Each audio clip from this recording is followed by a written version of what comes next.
Having kids and seeing the outcomes of the designs that we do and see how it's impacting children and their education, it's been definitely a path that I've always wanted to go in.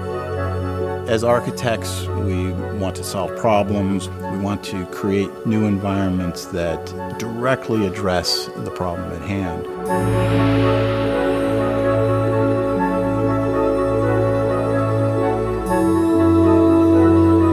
And as an educator, it's often challenging because you're not working with widgets, you're working with young children, and there are so many factors involved. The Lincoln School means collaboration and it means connection.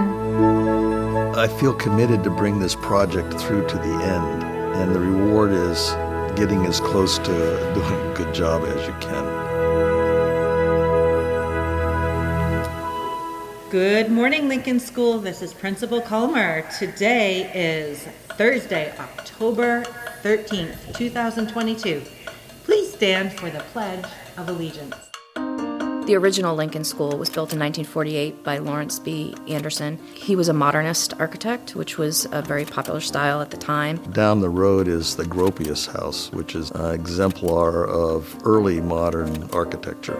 If you think about New England architecture being wedded to the landscape, simple forms tied into that agricultural or agrarian past. There are a lot of elements that we incorporated into the new design that were principles of that modernist movement.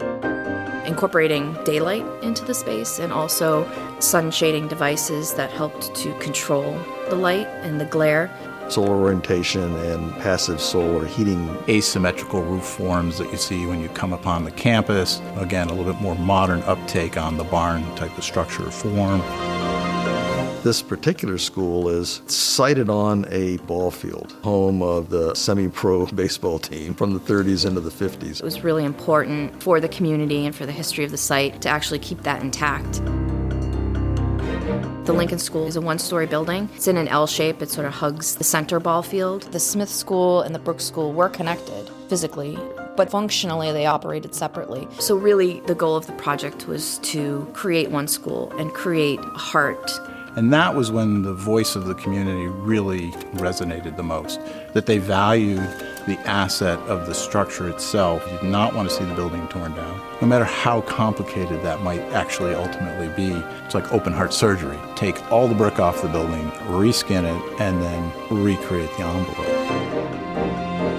The modern architecture movement, it looked at the interior arrangements. The existing school constructed had either corridors that were either double-loaded or single-loaded with classrooms on either side or on one side. It was a forward-leaning building in the 1940s, the 1950s, and the 1960s, but of course here we are 70 years later, and the learning styles being employed really kind of shows where education is going.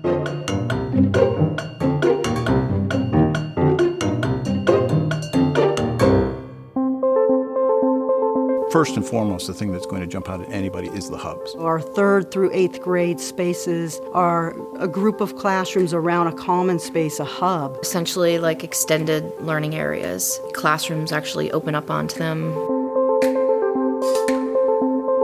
I have a classroom that has like a glass wall that we can open and close so we can see right out into the hub from my classroom. And I love that about it, that we move in and out of my classroom into the hub space on a regular basis. And the kids love being out there. They love to be able to move out there, work in small groups. They meet other kids from other classes in the grade and do work out there. So that flexibility of space and moving out has kind of taken a smaller classroom and made it into a bigger space.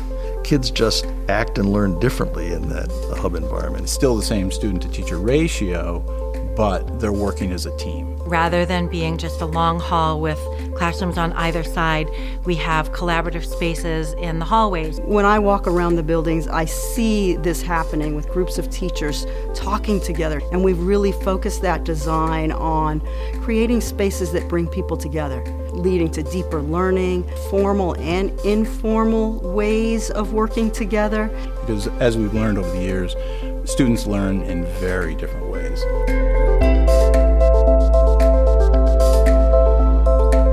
project-based learning is the place that education is going. They love being able to be in spaces like the Learning Commons, and they can't believe, oh, this is for us, like we get to be in here. You know, this really didn't exist in the original building. Of course, after hours, the public does get to use this building. It's very flexible. Here we have the ribbon cutting here, It's the largest public facility within the entire town of Lincoln. but it's also a great space for the school to use. I mean, it was our first day together back in the building in the Learning Commons, and just the feeling of excitement and possibility and positivity that we've really needed. We had always envisioned having this connection to nature through this Learning Commons, so you could see from the front to the back of the site. They really value the outdoors, and clearly this building and design takes all of that into account because we've got these beautiful views. The auditorium was renovated. It was very important to the community. Having a place for students to put on their plays and to invite the public into those events is a bit of a game changer for a pre-K-8 model type of a school. We incorporated a new acoustical folding partition, new high-tech AV sound systems and stage lighting and rigging. So we really gave it an upgrade that was much needed. A lot of the community, the Lincoln Public School is an exemplar of modern architecture. When I think about my tenure here as a superintendent, it feels like the benchmark of all of my work. I'm extremely proud of this project. I mean, it definitely is the highlight of my career so far. Knowing how complex the project was and seeing the outcome and how the kids use the space, how the teachers are excited. Seeing the light that comes through as you dream about it and design it, but then to actually see how beautiful it turns out, it's been the highlight. So I really think we have so many opportunities for community and connection and learning. We have high expectations here, and we want to meet them for the kids because it's kind of corny, but the children are the future. They say things like, "This is so incredible, it's so bright." They love the dining commons and the new playground, so they're very excited to be here. From the trivial, a couple of kids asked them what they liked about the school, and they said, wow, the bathrooms are really great, you know, they're like Logan Airport. and I thought, well, okay. They really enjoy it, and they're comfortable in the space. It's just kind of a different energy that I see from them, but they're also learning and finding new ways about how we can use it too.